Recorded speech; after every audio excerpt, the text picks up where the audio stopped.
Hey trappers, Dale Billingsley Brand Lures.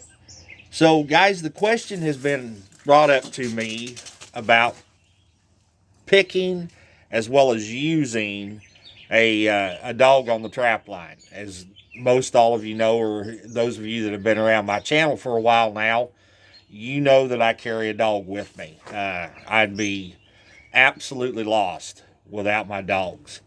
Um, I've had a trapline dog with me for the past about 17 years now, I guess. I've had one uh, fox terrier. I had a Jack Russell. I had a Jack Russell Beagle Cross, a Jacoby.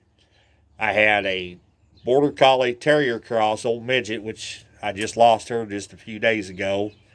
And now I've got Timber. And she's a Patterdale. So what I try to look for, not saying this is the right way or the wrong way to go about it, but I try to get a hunting or working breed to start with. And I'm really partial. I mean, okay, so to kind of go through some things with you here a little bit, let me back up just a minute. Fox Terrier was a really good dog. Old Bridger was really good. Had a good sense about him. Was a little bit bullheaded, but that's part of the terrier thing in them. I mean, they want to do their own thing and when they want to do it. He got stolen from me is the reason I don't have him any longer. The Jacoby absolutely did not work out whatsoever. She had absolutely no sense, no brain, no drive, no want to at all. I was not impressed with her at all. So ended up giving her to a family, and she is the greatest house pet them kids and could ever ask for. That's just what she was when I got her. You know, she just never was going to make it. The Jack Russell that I had was phenomenal. Phenomenal little dog. One of those little short-legged, barrel-chested jacks. He wasn't a big, long-legged jack. Called him Reno. Reno was an absolute animal on a drag. That dog lived to find coyotes and bobcats and raccoons on drags. That was his thing. As far as an animal staked down in a trap, yes, he worked it great. Found a lot of scent stations for me. Was absolutely great as far as that goes. But just absolutely great on a drag. I could pull into a set, see that the trap and the drag were gone, kick him out, and he would instinctively start that 40 to 60 yard downwind circle, have that animal picked up before I could ever get the stuff out of the back of the truck to remake the set. And believe it or not, had two different barks. He had a bark for an animal in the trap. He had a bark for an empty trap. If I hooked something and it pulled out or something of that sort, he had two different barks about him. Absolutely phenomenal. Got out of the pen one day, got to running a little bit, and neighbor ended up shooting him for me. Pissed me off pretty bad. Wasn't too long after that the neighbors moved to a different state, in fact, and it was probably in his best interest.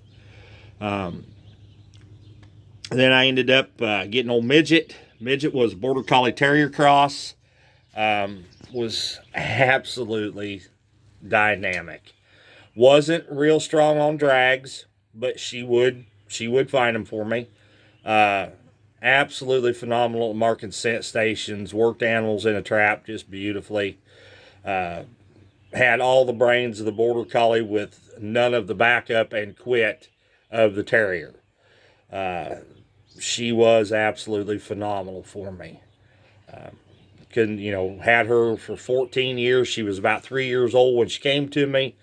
She was somewhere between, we guess anyway. She ran feral for the first 3 years of her life. I mean, literally ran feral. You could have tied 10 pounds of hot dogs to you and she wouldn't get within 30 yards of you. My buddy's 3-year-old little boy tamed her down, and she come off a feedlot Is where she come from. And she fell in love with a bale truck.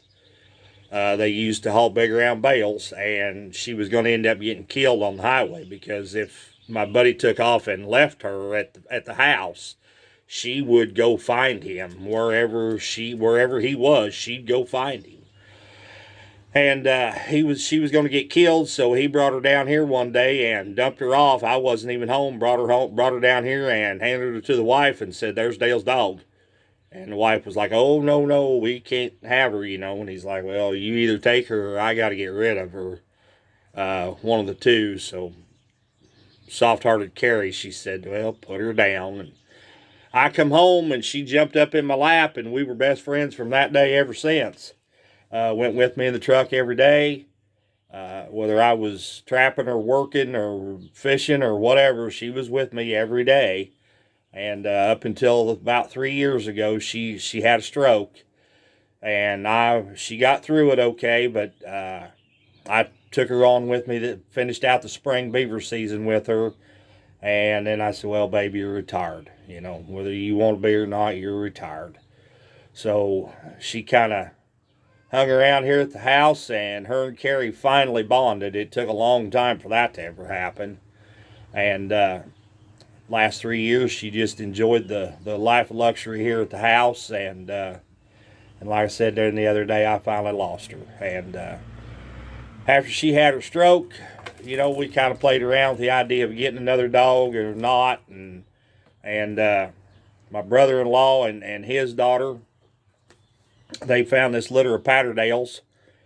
And, you know, my brother-in-law tried to convince me to get one, and I'd heard some real horror stories about Patterdales and how they wouldn't get along with other dogs, and how they were, you know, just weren't very, very good dog. Well, those were all fish stories. At least with this one, I'll put it that way. At least with Timber, she gets along really well with other dogs, loves everybody. No backup, no quit in her. She is turning out to be a pretty good little dog for only being a 2-year-old, basically pup. She's been a real asset to me. And again, she's just like old Midget was. She goes in the truck with me every day, no matter what I'm doing. She's there. Couldn't ask for a better trapline dog or a better companion, in my opinion. She has her weaknesses, but she's still puppy yet. She's only 2. You know, she's not that old, hasn't had a whole lot of experience yet. But it's coming. And that's the way you make a good trapline dog, is to get them exposed to animals. Get them exposed to traps. You know, caught her last fall in a coon trail. She was going in on a coon. And she never fights them. She will nip at them once in a while, which, you know, y'all have seen her do that a little bit. Most of the time, she's just face barking them is all she's doing. I catch a lot of flack from her, you know, from having her there. But the guys that give me the flack are the guys that don't understand the asset of a good trapline dog either. You know, as far as working, you know, finding scent stations, marking scent stations, they find more things than what you'll ever find with your eyes. I promise you guys. That nose is phenomenal. And, you know, that's the whole thing right there. That's what makes them such an asset to you. You know, I've had 2 or 3 coon pull a stake on me, and by golly, if she didn't pick them up and find them for me after I lost the drag mark, she went on and found them. I'd have never found them coon without her, you know. So, you know, if you don't like to listen to a dog bark, you don't want to see it, then don't watch my channel, because it's going to happen. So basically, and when I picked her out, they took me over there to the litter, and there was only 2 left. That's all they had. They had a male and a female. Well, I reached down, I picked up that male pup, and I just didn't like the looks of him. Something about him just didn't set right. So I reached down, I picked her up, and I looked at her, looked her all over. She still had her eyes closed. She was puppy. And I looked her over, and I held her out in front of me, and I said, "Timber, would you like to be a trapline dog?" And she growled. I swear to God, she growled at me, and I said, that's my dog right there. That's the one I want. And she's been a heck of an asset to us, not only as a house dog, because she's, here with the family all the time, but also for a working dog too. You have to pick out a pup that is going to suit you and your needs. Now, if you're, out west, you want something with a little bit longer leg, a little bit deeper chested, something like a cur dog or a collie, a border collie, something, that you could train to decoy coyotes for you, as well as find a den for you too. It's just, I know I've got friends of mine that run blue heelers as trapline dogs. I've got friends of mine that run hounds, blue ticks and walkers as trapline dogs. I guess the biggest breed I would stay away from if it were me, just because, and I don't have, hello Timber, I should jump up here to say hi to y'all. I don't have much experience with them, but I've heard some real horror stories, and that is the Jags. My buddy Andy Weiser out in Nevada, he had 4 of them at one time, and 2 of them ended up killing each other. Just because they were in, once they're on something, there's no calling them off of it. So I would kind of shy away from the Jag Terrier. Maybe, they're gritty. There's no doubt about that. But just me personally, maybe you might get along with them. They might suit you just fine. But get a dog that's got some brains, that's got some drive to it, that's got the want to please you. That's the biggest thing. Finding a dog that wants to work and please you. And then it's just taking them with you. There's nothing you can show them. There's no way to train them to do what they do. Not in my opinion anyway. You can help them along, but they have to have the want and the desire to do what they do. That's just it. So get yourself a dog that's got some drive to him and got the want and the desire to. And then as far as breaking them to traps, it's just through the pain method. You just catch them. And once you catch them 2 or 3 times, if they've got any brains at all to them, once they smell you and they smell lure there at the same time, they know that it's going to be a pinching, biting situation. They'll back off. They don't want anything to do with it.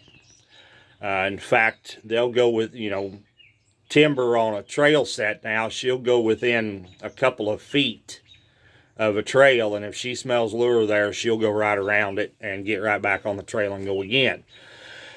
Now, I have not snared her yet. It's coming, it's just inevitable. Eventually, you're going to catch her in a snare. Midget, I caught her several times in snares. And that gets real interesting. That gets really, really interesting when you start snaring them. It got to where she could see on flat dead level, I'm talking, okay? Flat dead level, she could pick out 3/32 seconds cable hanging. So then I dropped down in size to 5/64. Snared her 3 or 4 or 5 times with it. Then she got to where on flat dead level she would pick up 5/64 cable. Going on a go down or an uphill where the snare was kind of blended into the background a little bit, yes, I'd still catch her. But if it was on flat dead level, she could pick out that cable. And it gets really interesting, and you will learn a pile about a canine's eyesight once you start snaring them. It gets really fun and it gets really interesting real fast. So there's just a few things, guys. That's just the tip of the iceberg. I don't want to get this thing too long-winded. I appreciate y'all tuning in. I appreciate everything y'all have done for this channel of mine. If you would please, as always, hit that thumbs up, hit that notification bell, hit that subscribe button for me. I sure appreciate it.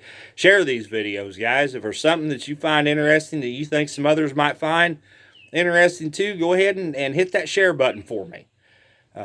Once again, guys, this is Dale Billingsley with another one. signing out.